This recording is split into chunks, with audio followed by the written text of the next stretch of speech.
Audileo Locución presenta El cuento más hermoso del mundo, de Rudyard Kipling. Se llamaba Charlie Mears. Era hijo único de madre viuda. Vivía en el norte de Londres y venía al centro todos los días a su empleo en un banco. Tenía 20 años y estaba lleno de aspiraciones. Lo encontré en una sala de billares donde el marcador lo tuteaba. Charlie, un poco nervioso, me dijo que estaba allí como espectador. Le insinué que volviera a su casa. Fue el primer jalón de nuestra amistad. En vez de perder tiempo en las calles con los amigos, solía visitarme de tarde, hablando de sí mismo como corresponde a los jóvenes. No tardó en confiarme sus aspiraciones. Eran literarias. Quería forjarse un nombre inmortal, sobre todo a fuerza de poemas, aunque no desdeñaba cuentos de amor y de muerte a los diamandar ríos de la tarde. Fue mi destino estar inmóvil mientras Charlie Mears leía composiciones de muchos centenares de versos y abultados fragmentos de tragedias que, sin duda, conmoverían el mundo. Mi premio era su confianza total. Las confesiones y los problemas de un joven son casi tan sagrados como los de una niña. Charlie nunca se había enamorado, pero deseaba enamorarse en la primera oportunidad. Creía en todas las cosas buenas y en todas las cosas honrosas, pero no me dejaba olvidar que era un hombre de mundo, como cualquier empleado de banco que gana 25 chelines por semana. Rimaba amor y dolor, bella y estrella, candorosamente, seguro de la novedad de esas rimas. Tapaba con apresuradas disculpas y descripciones los grandes juegos incómodos de sus dramas, y seguía adelante, viendo con tanta claridad lo que pensaba hacer, que lo consideraba ya hecho, y esperaba mi aplauso. Me parece que su madre no lo alentaba. Sé que su mesa de trabajo era un ángulo del lavabo. Esto me lo contó casi al principio, cuando saqueaba mi biblioteca y poco antes de suplicarme que le dijera la verdad sobre sus esperanzas de escribir algo realmente grande, ¿sabe usted? Quizá lo alenté demasiado, porque una tarde vino a verme con los ojos llameantes y me dijo trémulo: «¿A usted no le molesta? ¿Puedo quedarme aquí y escribir toda la tarde? No lo molestaré, le prometo. En casa de mi madre no tengo dónde escribir». «¿Qué pasa?», pregunté, aunque lo sabía muy bien. «Tengo una idea en la cabeza, que puede convertirse en el mejor cuento del mundo. Déjeme escribirlo aquí. Es una idea espléndida. Imposible resistir». Le preparé una mesa. Apenas me agradeció y se puso a trabajar enseguida. Durante media hora la pluma corrió sin parar. Charlie suspiró. La pluma corrió más despacio. Las tachaduras se multiplicaron. La escritura cesó. El cuento más hermoso del mundo no quería salir. «Ahora parece tan malo», dijo lúgubremente. Sin embargo, era bueno mientras lo pensaba. «¿Dónde está la falla?» No quise desalentarlo con la verdad, contesté. «Quizá no esté en ánimo de escribir». «Sí, pero cuando leo este disparate...» «Léeme lo que has escrito», le dije. Lo leyó. Era prodigiosamente malo. Se detenía en las frases más ampulosas a la espera de algún aplauso, porque estaba orgulloso de esas frases, como es natural. «Habría que abreviarlo», sugerí cautelosamente. «Odio mutilar lo que escribo. Aquí no se puede cambiar una palabra sin estropear el sentido. Queda mejor leído en voz alta que mientras lo escribía». «Charlie, adoleces en una enfermedad alarmante muy común. Guarda ese manuscrito y revísalo dentro de una semana. Quiero acabarlo enseguida. ¿Qué le parece?» «¿Cómo juzgar un cuento a medio escribir?» «A ver, cuéntame el argumento». Charlie me lo contó. Dijo todas las cosas que su torpeza le había impedido trasladar a la palabra escrita. Lo miré preguntándome si era posible que no percibiera la originalidad, el poder de la idea que le había salido al encuentro. Con ideas infinitamente menos practicables y excelentes se habían infatuado muchos hombres. Pero Charlie proseguía serenamente, interrumpiendo la pura corriente de la imaginación con muestras de frases abominables que pensaba emplear. Lo escuché hasta el fin. Era insensato abandonar esa idea a sus manos incapaces, cuando yo podía hacer tanto con ella. No todo lo que sería posible hacer, pero muchísimo. «¿Qué le parece?», dijo al fin. «Creo que lo titularé La historia de un buque». «Me parece que la idea es bastante buena, pero todavía estás lejos de poder aprovecharla. En cambio ¿a usted le serviría? ¿La quiere? Sería un honor para mí», dijo Charlie enseguida. Pocas cosas hay más dulces en este mundo que la inocente, fantástica, destemplada, franca admiración de un hombre más joven. Ni siquiera una mujer ciega de amor imita la manera de caminar del hombre que adora, ladea el sombrero como él, o intercala en la conversación sus dichos predilectos. Charlie hacía todo eso. Sin embargo, antes de apoderarme de sus ideas, yo quería apaciguar mi conciencia. «Hagamos un arreglo. Te daré 5 libras por el argumento», le dije. Instantáneamente, Charlie se convirtió en empleado de banco. «Es imposible. Entre camaradas, si me permite llamarlo así y hablando como hombre de mundo, no puedo. Tome el argumento si le sirve. Tengo muchos otros». Los tenía. Nadie lo sabía mejor que yo, pero eran argumentos ajenos. «Míralo como un negocio entre hombres de mundo», repliqué. «Con 5 libras puedes comprar una cantidad de libros de versos. Los negocios son los negocios, y puedes estar seguro de que no abonaría ese precio si usted lo ve así», dijo Charlie, visiblemente impresionado con la idea de los libros. Cerramos trato con la promesa de que me traería periódicamente todas las ideas que se le ocurrieran. Tendría una mesa para escribir y el incuestionable derecho de infligirme todos sus poemas y fragmentos de poemas. Después le dije: «Cuéntame cómo te vino esa idea». «Vino sola». Charlie abrió un poco los ojos. «Sí, pero me contaste muchas cosas sobre el héroe que tienes que haber leído en alguna parte. No tengo tiempo para leer, salvo cuando usted me deja estar aquí. Y los domingos salgo en bicicleta o paso el día entero en el río. ¿Hay algo que falta en el héroe? Cuéntamelo otra vez y lo comprenderé claramente. Dices que el héroe era pirata. ¿Cómo vivía?» «Estaba en la cubierta de abajo de esa especie de barco del que le hablé». «¿Qué clase de barco?» «Eran esos que andan con remos y el mar entra por los agujeros de los remos, y los hombres reman con el agua hasta la rodilla. Hay un banco entre las 2 filas de remos, y un capataz con un látigo camina de una punta a la otra del banco, para que trabajen los hombres». «¿Cómo lo sabes?» «Está en el cuento. Hay una cuerda estirada a la altura de un hombre, amarrada a la cubierta de arriba, para que se agarre el capataz cuando se mueve el barco. Una vez el capataz no da con la cuerda y cae entre los remeros, el héroe se ríe y lo azotan. Está encadenado a su remo, naturalmente». «¿Cómo está encadenado?» «Con un cinturón de hierro clavado al banco y con una pulsera atándolo al remo. Está en la cubierta de abajo donde van los peones, y la luz entra por las escotillas y los agujeros de los remos. ¿Usted no se imagina la luz del sol filtrándose entre un agujero y el remo y moviéndose con el banco?» «Sí, pero no puedo imaginar que tú te lo imagines». «¿De qué otro modo puede ser? Escúcheme ahora. Los remos largos de la cubierta de arriba están movidos por 4 hombres en cada banco. Los remos intermedios por 3, los de más abajo por 2. Acuérdese de que en la cubierta inferior no hay ninguna luz, y que todos los hombres ahí se enloquecen. Cuando en esa cubierta muere un remero, no lo tiran por la borda, lo despedazan encadenado y tiran los pedacitos al mar por un agujero del remo». «¿Por qué?», pregunté asombrado, menos por la información que por el tono autoritario de Charlie Mears. «Para ahorrar trabajo y para asustar a los compañeros. Se precisan 2 capataces para subir el cuerpo de un hombre a la otra cubierta, y si dejaran solos a los remeros de la cubierta de abajo, estos no remarían y tratarían de arrancar los bancos, irguiéndose a un tiempo en sus cadenas. Tienes una imaginación muy previsora. ¿Qué has estado leyendo sobre galeotes?» «Que yo me acuerde, nada. Cuando tengo oportunidad remo un poco, pero tal vez he leído algo si usted lo dice». Al rato salió en busca de librerías y me pregunté cómo un empleado de banco de 20 años podía haberme entregado con pródiga abundancia de pormenores datos con absoluta seguridad de ese cuento extravagante y ensangrentada aventura, motín, piratería y muerte, en mares sin nombre. Había empujado al héroe por una desesperada odisea, lo había rebelado contra los capataces, le había dado una nave que comandar, y después, una isla por ahí en el mar, usted sabe, y encantado con las modestas 5 libras, había salido a comprar los argumentos de otros hombres para aprender a escribir. Me quedaba el consuelo de saber que su argumento era mío por derecho de compra, y creía poder aprovecharlo de algún modo. Cuando nos volvimos a ver, estaba ebrio de los muchos poetas que le habían sido revelados. Sus pupilas estaban dilatadas, sus palabras se atropellaban y se envolvían en citas, como un mendigo en la púrpura de los emperadores. Sobre todo, estaba ebrio de Longfellow. «¿No es espléndido?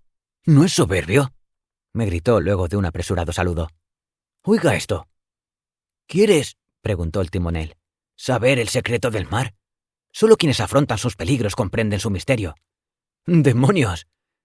«Solo quienes afrontan sus peligros comprenden su misterio», repitió 20 veces, caminando de un lado a otro olvidándome. Encontrarán al final los versos en inglés. Pero yo también puedo comprenderlo, dijo. No sé cómo agradecerle las 5 libras. Oiga esto. Recuerdo los embarcaderos negros, las ensenadas, la agitación de las mareas y los marineros españoles de labios barbudos, y la belleza y el misterio de las naves y la magia del mar. Nunca he afrontado peligros, pero me parece que entiendo todo eso.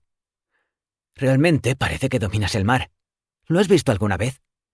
Cuando era chico estuvimos en Brighton. Vivíamos en Coventry, antes de venir a Londres. Nunca lo he visto. Cuando baja sobre el Atlántico el titánico viento huracanado del equinoccio. Me tomó por el hombro y me zamarreó, para que comprendiera la pasión que lo sacudía. Cuando viene esa tormenta, prosiguió, todos los remos del barco se rompen, y los mangos de los remos deshacen el pecho de los remeros.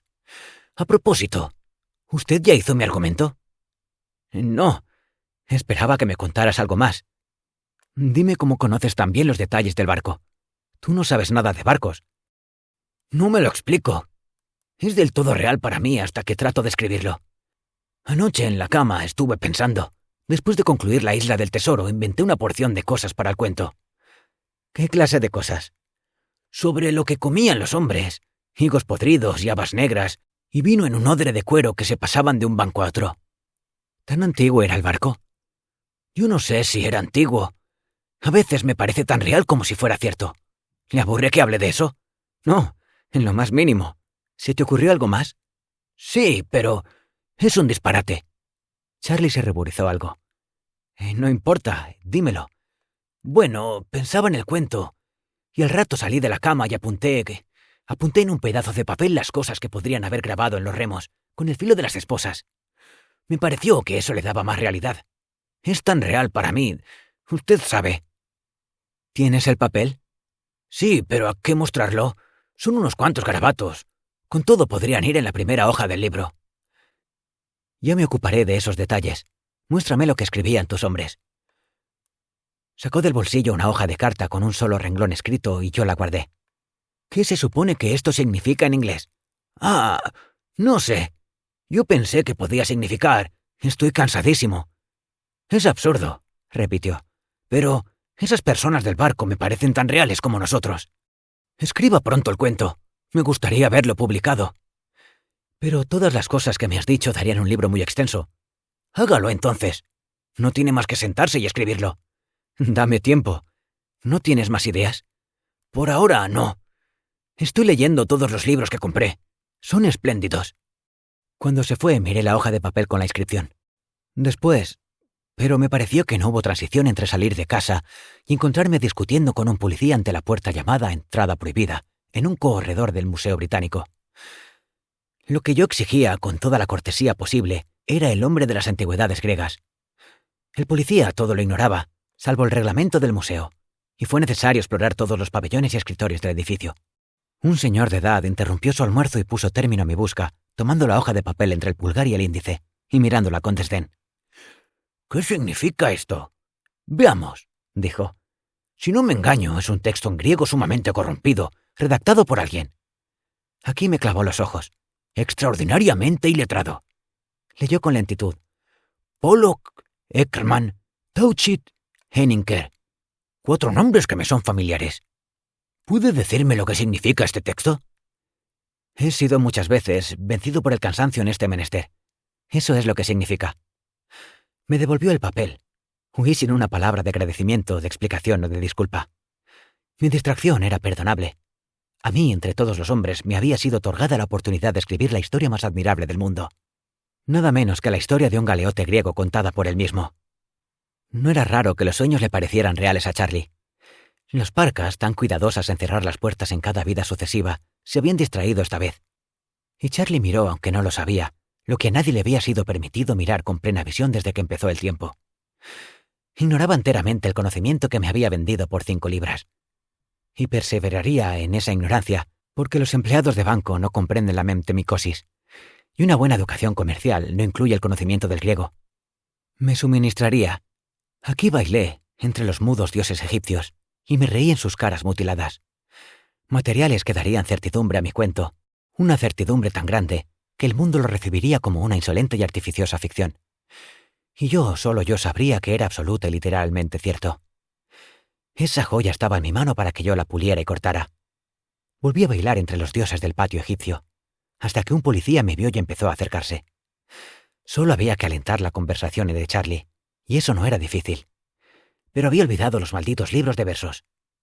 Volvía inútil como un fonógrafo recargado, ebrio de Byron, de Shelley o de Keats, sabiendo lo que el muchacho había sido en sus vidas anteriores y desesperadamente ansioso de no perder una palabra de su charla. No pude ocultarle mi respeto y mi interés. Los tomó como respeto por el alma actual de Charlie Mears, para quien la vida era tan nueva como lo fue para Dan, y como interés por sus lecturas casi acotó mi paciencia, recitando versos, no suyos sino ajenos. Llegué a desear que todos los poetas ingleses desaparecieran de la memoria de los hombres. Calumnié las glorias más puras de la poesía porque desviaban a Charlie de la narración directa y lo estimulaban a la imitación. Pero sonfrené mi impaciencia hasta que se agotó el ímpetu inicial de entusiasmo y el muchacho volvió a los sueños. «¿Para qué le voy a contar lo que yo pienso cuando esos tipos escribieron para Los Ángeles?», exclamó una tarde. «¿Por qué no escribe algo así?». «Creo que no te portas muy bien conmigo», dije conteniéndome. «Yo te di el argumento», dijo con sequedad, prosiguiendo la lectura de Byron. «Pero quiero detalles». «Esas cosas que invento sobre ese maldito barco que usted llama galera son facilísimas. Usted mismo puede inventarlas. Suba un poco la llama. Quiero seguir leyendo». Le hubiera roto en la cabeza la lámpara de gas. Yo podría inventar si supiera lo que Charlie ignoraba que sabía.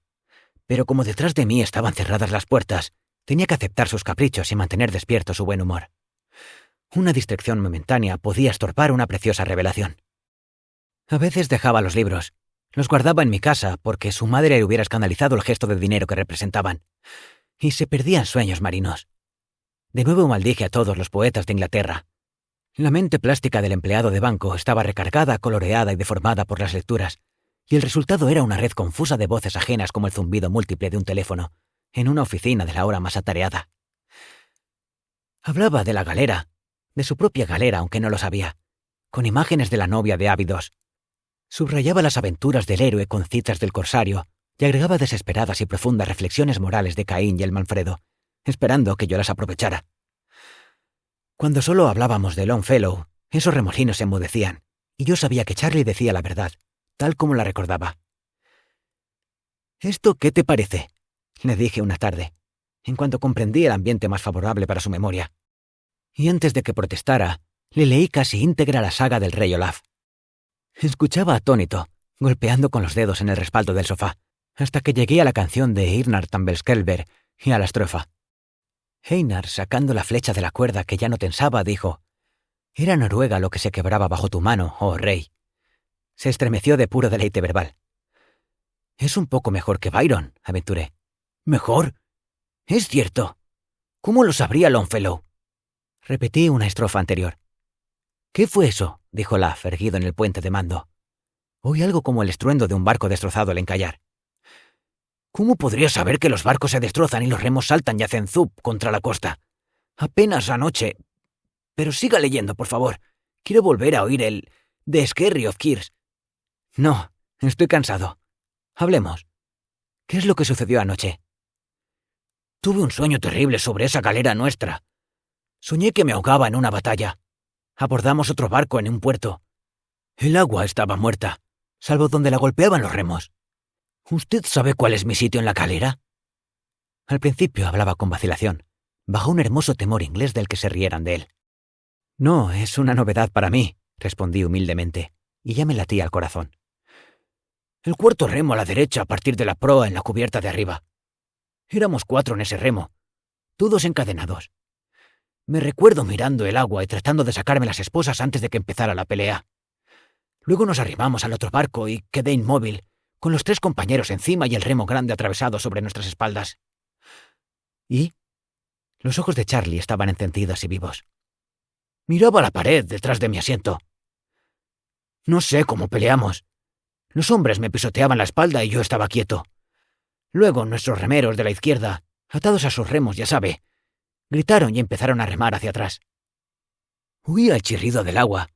Giramos como un escarabajo y comprendí sin necesidad de ver que una galera iba a embestirnos con el espolón, por el lado izquierdo. Apenas pude levantar la cabeza y ver su velamen sobre la borda. Queríamos recibirla con la proa, pero era muy tarde. Solo pudimos girar un poco, porque el barco de la derecha se nos había enganchado y nos detenía. Entonces vino el choque. Los remos de la izquierda se rompieron, cuando el otro barco, el que se movía, las metió en proa. Los remos de la cubierta de abajo reventaron las tablas del piso, así, con el cabo para arriba, y uno de ellos vino a caer cerca de mi cabeza. ¿Cómo sucedió eso? La proa de la galera que se movía los empujaba para adentro, y había un estruendo ensordecedor en las cubiertas inferiores. El espolón nos agarró por el medio y nos ladeamos, y los hombres de la otra galera desengancharon los garfios y las amarras, y tiraron cosas en la cubierta de arriba, flechas, alquitrán ardiendo o algo que quemaba. Y nos empinamos más y más por el lado izquierdo.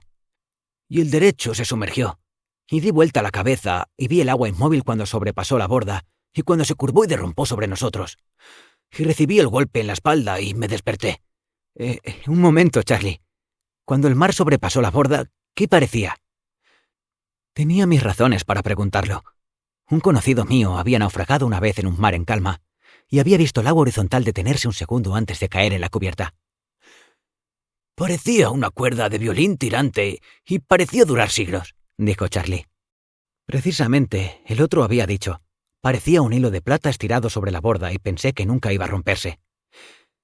Había pagado con todo salvo la vida esa partícula de conocimiento, y yo había atravesado 10.000 leguas para encontrarlo y para recoger ese dato ajeno. Pero Charlie, con sus 25 chelines semanales, con su vida reglamentaria y urbana, lo sabía muy bien. No era consuelo para mí que una vez en sus vidas hubiera tenido que morir para aprenderlo. Yo también debí morir muchas veces. Pero detrás de mí, para que no empleara mi conocimiento, habían cerrado las puertas. ¿Y entonces? Dije tratando de alejar el demonio de la envidia. Lo más raro, sin embargo, es que todo ese estruendo no me causaba miedo ni asombro. Me parecía haber estado en muchas batallas porque así se lo repetía a mi compañero. Pero el canalla del capataz no quería desatarnos las cadenas y darnos una oportunidad de salvación. Siempre decía que nos daría la libertad después de una batalla, pero eso nunca sucedía. Nunca. Charlie movió la cabeza tristemente. ¡Qué canalla! No hay duda. Nunca nos daba bastante comida, y a veces teníamos tanta sed que bebíamos agua salada. Todavía me queda el justo en la boca. Cuéntame algo del puerto donde ocurrió el combate. No soñé sobre eso. Sin embargo, sé que era un puerto. Estábamos amarrados a una argolla en una pared blanca, y la superficie de la piedra bajo el agua estaba recubierta de madera, para que no se estillara nuestro espolón cuando la marea nos amacara. Eso es interesante. El héroe mandaba la galera, ¿no es verdad? Claro que sí. Estaba en la proa y gritaba como un diablo. Fue el hombre que mató al capataz. Pero ustedes se agaron todos juntos, Charlie. No acabo de entenderlo, dijo perplejo. Sin duda la galera se hundió con todos los de a bordo, pero me parece que el héroe siguió viviendo. Tal vez se pasó al otro barco. No pude ver eso, naturalmente, yo estaba muerto. Tuvo un ligero escalofrío y repitió que no podía acordarse de nada más. No insistí. Pero para cerciorarme de que ignoraba el funcionamiento del alma, le di la transmigración de Mortimer Collins y le enseñé el argumento. ¡Qué disparate!, dijo con franqueza al cabo de una hora. No comprendo ese enredo sobre el planeta rojo Marte y el rey y todo lo demás. Deme el libro de Longfellow. Se lo entregué, y escribí lo que pude recordar de su descripción del combate naval, consultándolo a ratos para que se corroborara un detalle o un hecho. Contestaba sin levantar los ojos del libro, seguro, como si todo lo que sabía estuviera impreso en las hojas. Yo le interrogaba en voz baja para no romper la corriente, y sabía que ignoraba lo que decía, porque sus pensamientos estaban en el mar, con Longfellow. «Charlie», le pregunté, «cuando se amotinaban los remeros de las galeras, ¿cómo mataban a los capataces?» «Arrancaban los bancos y se los rompían en la cabeza. Eso ocurrió durante una tormenta. Un capataz en la cubierta de abajo se resbaló y cayó entre los remeros. Suavemente lo estrangularon contra el borde con las manos encadenadas. Había demasiada oscuridad para que el otro capataz pudiera ver. Cuando preguntó qué sucedía, lo arrastraron también y lo estrangularon. Y los hombres fueron abriéndose camino hacia arriba, cubierta por cubierta, con los pedazos de los bancos rotos colgando y golpeándolo. ¿Cómo vociferaban? ¿Y qué pasó después? No sé. El héroe se fue, con pelo colorado, barba colorada y todo. Pero antes capturó nuestra galera, me parece. El sonido de mi voz lo irritaba. Hizo un leve ademán con la mano izquierda como si lo molestara una interrupción. «¿No me habías dicho que tenía el pelo colorado o que capturó la galera?», dije al cabo de un rato. Charlie no alzó los ojos. «Era rojo como un oso rojo», dijo distraído. «Venía del norte. Así lo dijeron en la galera cuando pidió remeros, no esclavos. Hombres libres. Después, años y años después, otro barco nos trajo noticias suyas. O él volvió». Sus labios se movían en silencio. Repetía absorto el poema que tenía ante sus ojos. ¿Dónde había ido? Casi lo dije en un susurro, para que la frase llegara con suavidad a la sección del cerebro de Charlie que trabajaba para mí. «A las playas, las largas y prodigiosas playas», respondió al cabo de un minuto. «¿A Furdurstrandi?», pregunté temblando de pies a cabeza. «Sí, a Furdurstrandi», pronunció la palabra de un nuevo modo. «Y vi también». La voz se le apagó. «¿Sabes lo que has dicho?», grité con imprudencia. Levantó los ojos despierto. «No», dijo secamente. «Déjeme leer en paz». «Oiga esto». Pero Otteré, el viejo capitán, no se detuvo ni se movió hasta que el rey escuchó. Entonces tomó una vez más su pluma y transcribió cada palabra. Y al rey de los sajones, como prueba de la verdad, levantando su noble rostro, extendió su mano curtida y dijo: «Observe este colmillo de mosa. ¿Qué hombres habrán sido esos para navegarse los mares sin saber cuándo tocarían tierra?» «Charlie», rogué, «si te portas bien un minuto o dos, haré que nuestro héroe valga tanto como Otteré». «Es de Longfellow el poema. No me interesa escribir. Quiero leer». Imagínense ante la puerta de los tesoros del mundo guardada por un niño irresponsable y holgazán, jugando a cara o cruz, de cuyo capricho depende el don de la llave, y comprenderán mi tormento. Hasta esa tarde Charlie no había hablado de nada que no correspondiera a las experiencias de un galeote griego. Pero ahora, o mienten los libros, había recordado alguna desesperada aventura de los vikingos. Del viaje de Thorfinn Karlsefni, de Vilan, que es América, en el siglo IX o X. Había visto la batalla en el puerto, había referido su propia muerte. Pero esta otra inmersión en el pasado era aún más extraña. Habría omitido una docena de vidas y oscuramente recordaba ahora un episodio de 1000 años después. Era un enredo inextricable, y Charlie Mears, en su estado normal, era la última persona del mundo para solucionarlo. Solo me quedaba vigilar y esperar. Pero esa noche me inquietaron las imaginaciones más ambiciosas. Nada era posible si no fallaba la detestable memoria de Charlie. Podía volver a escribir la saga de Thorfinn Karlsefni, que nunca la habían escrito. Podía referir la historia del primer descubrimiento de América, siendo yo mismo el descubridor. Pero yo estaba a merced de Charlie, y mientras él tuviera a su alcance un ejemplar de clásicos para todos, no hablaría. No me atrevía a maldecirlo abiertamente. Apenas me atrevía a estimular su memoria, porque se trataba de experiencias de hace 1000 años, narradas por la boca de un muchacho contemporáneo. Y a un muchacho lo afectan todos los cambios de opinión, y aunque quiere decir la verdad, tiene que mentir. Pasé una semana sin ver a Charlie. Lo encontré en Gracechurch Street, con un libro mayor encadenado a la cintura. Tenía que atravesar el puente de Londres y lo acompañé. Estaba muy orgulloso de ese libro mayor. Nos detuvimos en la mitad del puente para mirar un vapor que descargaba grandes cajas de mármol blanco. En una barcaza que pasó junto al vapor, mugió una vaca solitaria. La cara de Charlie se alteró. Ya no era la de un empleado de banco, sino otra, desconocida y más despierta. Estiró el brazo sobre el parapeto del puente y, riéndose muy fuerte, dijo: «Cuando bramaron nuestros toros, los Scourlings huyeron».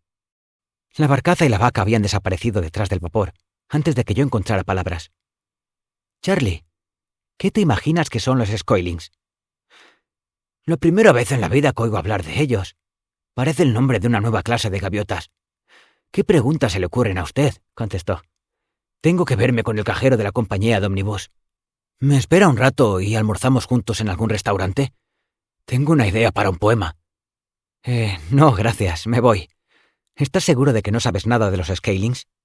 «No, a menos que esté inscrito en el clásico de Liverpool». Saludó y desapareció entre la gente.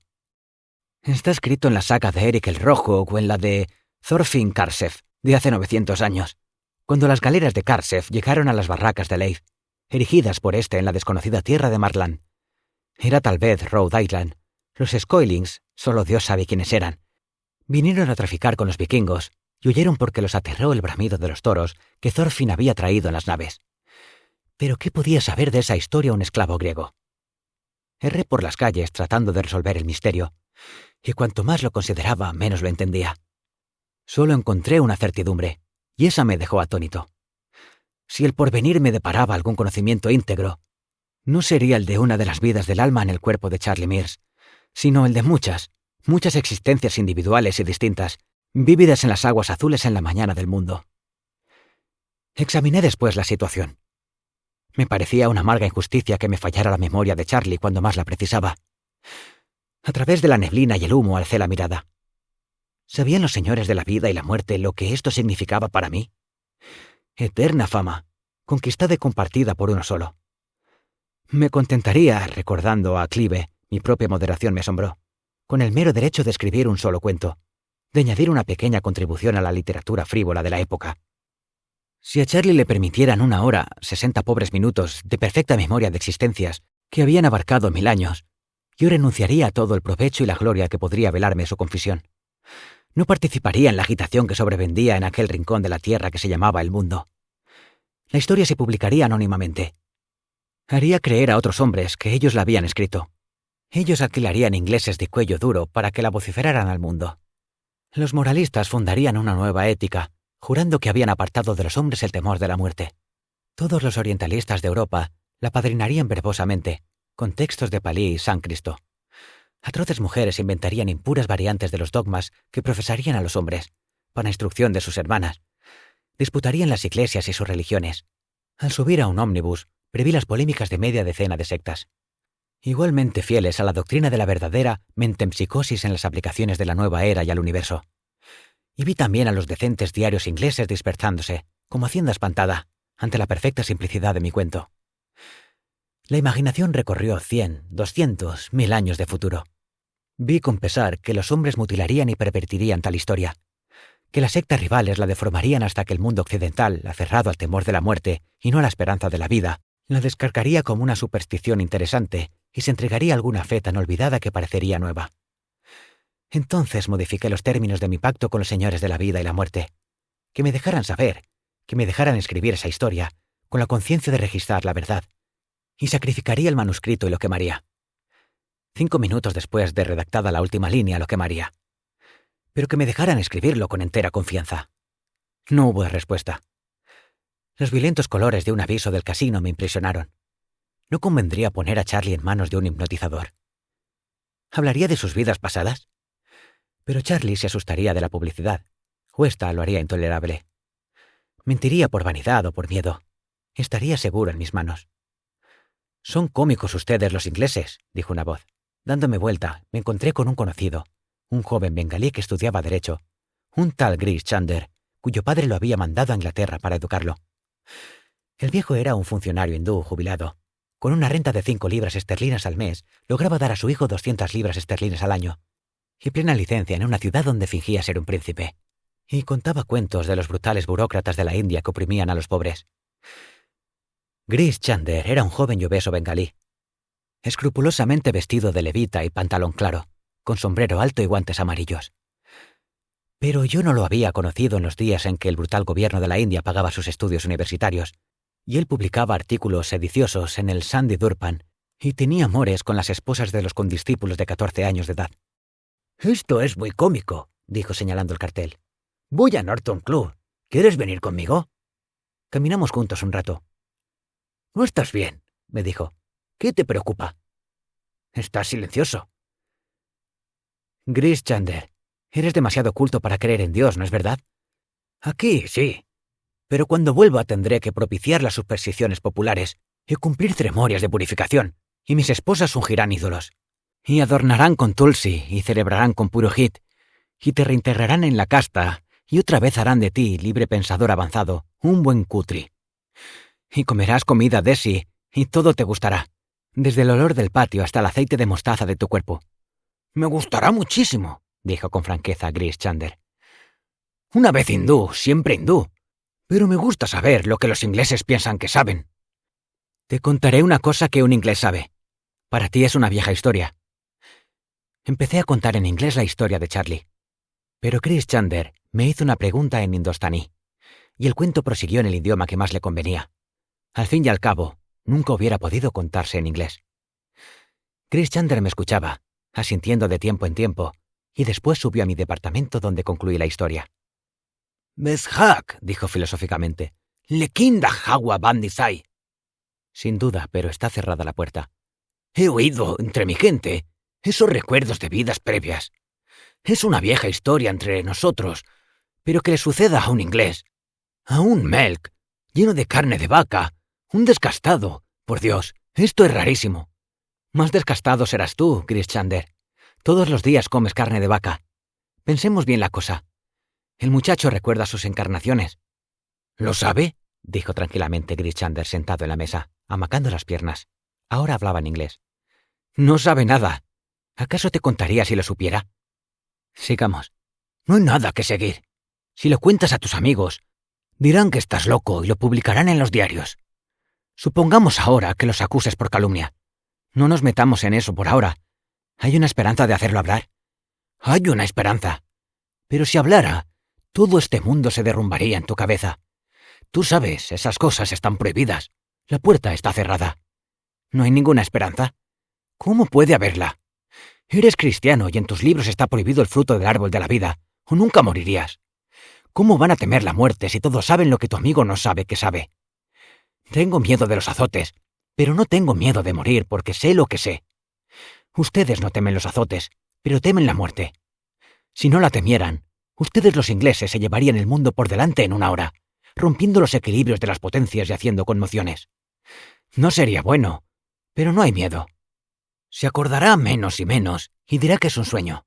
Luego se olvidará. Cuando pasé el bachillerato en Calcuta, esto estaba en la crestomatía de Wordsworth, arrastrando nubes de gloria. ¿Te acuerdas? Esto parece una excepción. No hay excepciones a las reglas. Unas parecen menos rígidas que otras, pero son iguales. Si tu amigo contara tal y tal cosa, indicando que recordaba todas sus vidas anteriores o una parte de su vida anterior, enseguida lo expulsarían. Lo expulsarían del banco.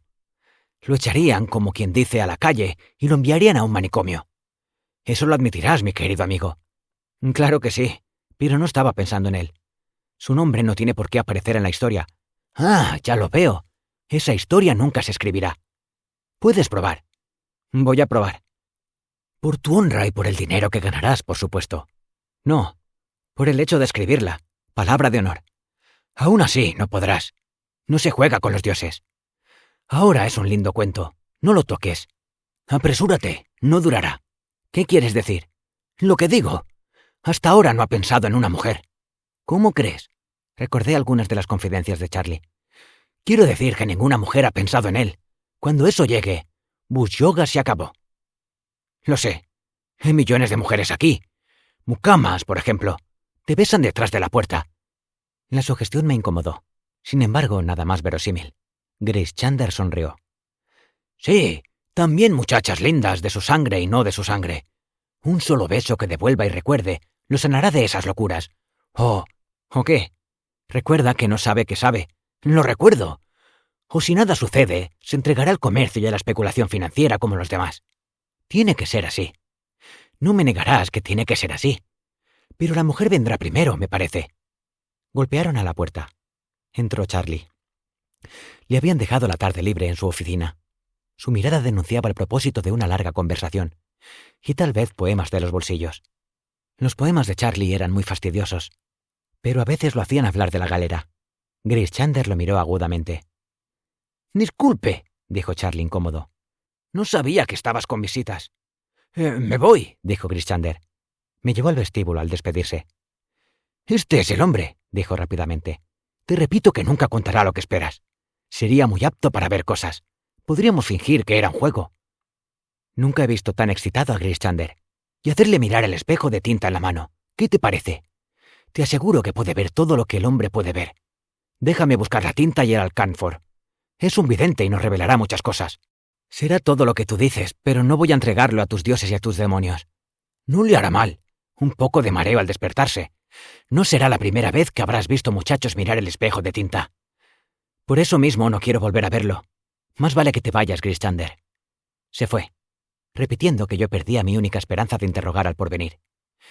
Eso no me importó, porque solo me interesaba el pasado, y para ello nada podían servir muchachos hipnotizados consultando espejos de tinta. «¡Qué negro desagradable!», dijo Charlie cuando volví. «Mire, acabo de escribir un poema. Lo escribí en vez de jugar al dominó después de almorzar. ¿Se lo leo?» «Lo leeré yo. Pero usted no le da la entonación adecuada. Además, cuando usted los lee, parece que las rimas estuvieran mal. Léenlo en voz alta, entonces. Eres como todos los otros». Charlie me declamó su poema. No era muy inferior al término medio de su obra. Había leído sus libros con obediencia, pero le desagradó oír que yo prefería al Longfellow incontaminado de Charlie. Luego recorrimos el manuscrito línea por línea. Charlie esquivaba todas las objeciones y todas las correcciones con esta frase. «Sí, tal vez quede mejor, pero usted no comprende a dónde voy». En eso Charlie se parecía a muchos poetas. En el reverso del papel había unos apuntes de lápiz. «¿Qué es eso?», le pregunté. «No son versos ni nada. Son unos disparates que escribí anoche antes de acostarme. Me daba trabajo buscar rimas y los escribí en libre». Aquí están los versos libres de Charlie. «Hemos remado para vos cuando el viento estaba contra nosotros y con las velas bajas. ¿Nunca los soltaréis? Comimos pan y cebollas cuando os apoderabais de ciudades, o corrimos velozmente a bordo cuando el enemigo se rechazaba. Los capitanes caminaban a lo largo de las cubiertas cantando, cuando hace buen tiempo, pero nosotros estábamos abajo. Nos desmayábamos con el mentón sobre los remos, y no veíais que estábamos ociosos porque aún sacudíamos el remo adelante y atrás. ¿Nunca nos soltaréis?» La sal volvía a los cabos de los remos ásperos como la piel del tiburón. La sal cortaba nuestras rodillas hasta el hueso. El pelo se nos pegaba en la frente, y nuestros labios estaban cortados hasta las encías. Y nos azotabais porque no podíamos remar. ¿Nunca nos soltaréis? Pero dentro de poco tiempo nos iremos por los escóbenes como el agua que corre por los remos. Y aunque ordenéis a los otros que remen detrás nuestro, nunca nos agarraréis hasta que atrapéis la espuma de los remos y atéis los vientos al hueco de la vela. Nunca nos soltaréis. Algo así podrían cantar en la galera, ¿sabe usted? ¿Nunca va a concluir ese cuento y darme parte de las ganancias? Depende de ti. Si desde el principio me hubieras hablado un poco más del héroe, ya estaría concluido. Eres tan impreciso. Solo quiero darle la idea general. El andar de un lado para otro y las peleas y lo demás. ¿Usted no puede suplir lo que falta? Hacer que el héroe salve de los piratas a una muchacha y se case con ella o algo por el estilo. Eres un colaborador realmente precioso. Supongo que al héroe le ocurrieron muchas aventuras antes de casarse. Bueno, hágalo un tipo muy hábil. Una especie de canalla. Que ande haciendo tratados y rompiéndolos. Un hombre de pelo negro que se oculte detrás del mástil en las batallas. Los otros días dijiste que tenía el pelo colorado. No puedo haber dicho eso. Hágalo moreno, por supuesto. Usted no tiene imaginación. Como yo había descubierto en ese instante los principios de la memoria imperfecta que se llama imaginación, casi me reí, pero me contuve para salvar el cuento. Es verdad. Tú sí tienes imaginación. Un tipo de pelo negro en un buque de 3 cubiertas, dije. No, un buque abierto, como un gran bote. Era para volverse loco. Tu barco está descrito y construido con techos y cubiertas. Así lo has dicho. No, no ese barco. Ese era abierto o semiabierto, porque... Claro, tiene razón. Usted me hace pensar que el héroe es el tipo de pelo colorado. Claro, si es el de pelo colorado, el barco tiene que ser abierto con las velas pintadas. Ahora se acordará, pensé, que ha trabajado en 2 galeras, una griega de 3 cubiertas, bajo el mando del canalla de pelo negro, otra un dragón abierto de vikingo, bajo el mando del hombre rojo como un oso rojo, que arribó a Marglan. El diablo me impulsó a hablar. ¿Por qué claro, Charlie? No sé. ¿Usted se está riendo de mí? La corriente había sido rota. Tomé una libreta y fingí hacer muchos apuntes. Da gusto trabajar con un muchacho imaginativo como tú, dije al rato. Es realmente admirable cómo has definido el carácter del héroe. ¿Le parece? Contestó ruborizándose. A veces me digo que valgo más de lo que de lo que la gente piensa. Vales muchísimo. Entonces, ¿puedo mandar un artículo sobre costumbres de los empleados de banco al Titbits y ganar 1 libra esterlina de premio? No era precisamente lo que quería decir. Quizá valdría esperar más un poco y adelantar el cuento de la galera. Sí, pero no llevará mi firma. Titbits publicará mi nombre y mi dirección si gano. ¿De qué se ríe? Claro que lo publicarían. Ya sé. ¿Por qué no vas a dar una vuelta? Quiero revisar las notas de nuestro cuento. Este vituperable joven que se había ido, algo ofendido y desalentado, había sido tal vez remero de Largos, innegablemente esclavo o compañero de Thorfinn Kalsef. Por eso le interesaba profundamente los concursos de Titbits. Recordando lo que me había dicho Grischander, me reí fuerte. Los señores de la vida y la muerte nunca permitirían que Charlie Mears hablara plenamente de sus pasados. Y para completar su revelación, yo tendría que recurrir a mis invenciones precarias, mientras él hacía su artículo sobre empleados de banco. Reuní mis notas. Las leí. No había nada que no hubiera podido extraerse de libros ajenos, salvo quizá la historia de la batalla en el puerto. Las aventuras de un vikingo habían sido noveladas ya muchas veces. La historia de un galeote griego tampoco era nueva, y aunque yo escribiera las dos, ¿quién podría confirmar o impugnar la veracidad de los detalles? Tanto me valdría redactar un cuento del porvenir. Los señores de la vida y la muerte eran tan astutos como lo había insinuado Grishander. No dejarían pasar nada que pudiera inquietar o apaciguar el ánimo de los hombres. Aunque estaba convencido de eso, no podía abandonar el cuento. El entusiasmo alternaba con la depresión. No una vez, sino muchas en las siguientes 3 semanas. Mi ánimo variaba con el sol de marzo y con las nubes indecisas. De noche o en la belleza de una mañana de primavera, creía poder escribir esa historia como ver a los continentes. En los atardeceres lluviosos percibí que podría escribir el cuento, pero que no sería otra cosa que una pieza de museo apócrifa, con falsa pátina y falsa herrumbre. Entonces maldije a Charlie de muchos modos, aunque la culpa no era suya. Parecía muy atareado en certámenes literarios. Cada semana lo veía menos a medida que la primavera inquietaba la tierra. No le interesaban los libros ni el hablar de ellos, y había un nuevo aplomo en su voz. Cuando nos encontrábamos yo no proponía el tema de la galera. Era Charlie el que lo iniciaba, siempre pensando en el dinero que podría producir su escritura. «Creo que merezco a lo menos el 25%, dijo con hermosa franqueza. «He suministrado todas las ideas, ¿no es cierto?» Esa avidez era nueva en su carácter. Imaginé que la había adquirido en la City, que había empezado a influir en su acento desagradablemente. «Cuando la historia esté concluida, hablaremos. Por ahora no consigo adelantar. El héroe rojo y el héroe moreno son igualmente difíciles. Estaba sentado junto a la chimenea mirando las brasas. «No veo cuál es la dificultad. Es clarísimo para mí», contestó. «Empecemos por las aventuras del héroe rojo, desde que capturó mi barco en el sur y navegó a las playas». Me cuidé muy bien de interrumpirlo. No tenía ni lápiz ni papel, y no me atreví a buscarlos para no cortar la corriente. La voz de Charlie descendió hasta el susurro y refirió la historia de la navegación de una galera hasta Furdunstrandi. De las puestas del sol en el mar abierto, vistas bajo la curva de la vela, tarde tras tarde, cuando el espolón se clavaba en el centro del disco declinante. «Y navegábamos por ese rumbo porque no teníamos otro», dijo Charlie. Habló del desembarco en una isla y de la exploración de sus bosques, donde los marineros mataron a 3 hombres que dormían bajo los pinos. Sus fantasmas, dijo Charlie, siguieron a nado la galera, hasta que los hombres de a bordo echaron suertes y arrojaron al agua a uno de los suyos para aplacar a los dioses desconocidos que habían ofendido. Cuando escasearon las provisiones se alimentaron de algas marinas y se les hincharon las piernas, y el capitán, el hombre de pelo rojo, mató a 2 remeros amotinados. Y al cabo de un año entre los bosques llevaron anclas rumbo a la patria, y un incesante viento los condujo con tanta fidelidad que todas las noches dormían. Eso y mucho más contó Charlie. A veces era tan baja la voz que las palabras resultaban imperceptibles. Hablaba de su jefe, el hombre rojo, con un pagano habla de su dios, porque él fue quien los alentaba y los mataba imparcialmente, según más le convenía. Y él fue quien empuñó el timón durante 3 noches entre hielo flotante, catatémpano abarrotado de extrañas fieras que «querían navegar con nosotros», dijo Charlie, «y la rechazábamos con los remos». Cedió una brasa, y el fuego con un débil crujido se desplomó atrás de los barrotes. «¡Caramba!», dijo con un sobresalto. «He mirado el fuego hasta marearme. ¿Qué iba a decir?» «Algo sobre la galera. Ah, ahora recuerdo. 25% del beneficio, ¿no es verdad? Lo que quieras cuando el cuento esté listo. Quería estar seguro. Ahora debo irme, tengo una cita». Me dejó. Menos iluso, habría comprendido que ese entrecortado murmullo junto al fuego era el canto de cisne de Charlie Mears. Lo creí preludio de una relación total. Al fin burlaría a los señores de la vida y la muerte. Cuando volvió lo recibí con entusiasmo. Charlie estaba incómodo y nervioso, pero los ojos le brillaban. «Hice un poema», dijo, y luego rápidamente. «Es el mejor que he escrito. Léalo». Me lo dejó y retrocedió hasta la ventana. Gemí interiormente. Sería tarea de una media hora criticar, es decir, alabar el poema.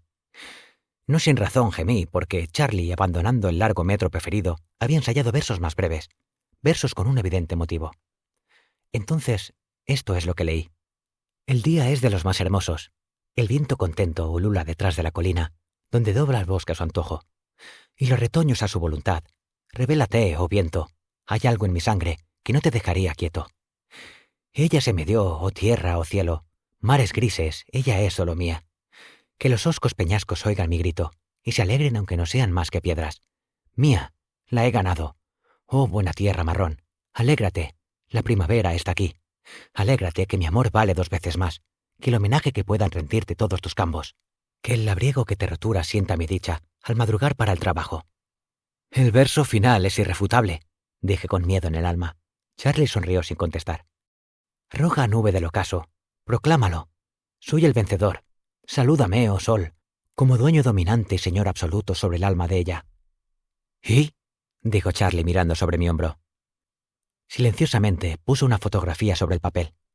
La fotografía de una muchacha de pelo crespo y boca entreabierta y estúpida. ¿No es maravilloso?, murmuró ruborizado hasta las orejas. Yo no sabía. Vino como un rayo. Sí, vino como un rayo. ¿Eres feliz, Charlie?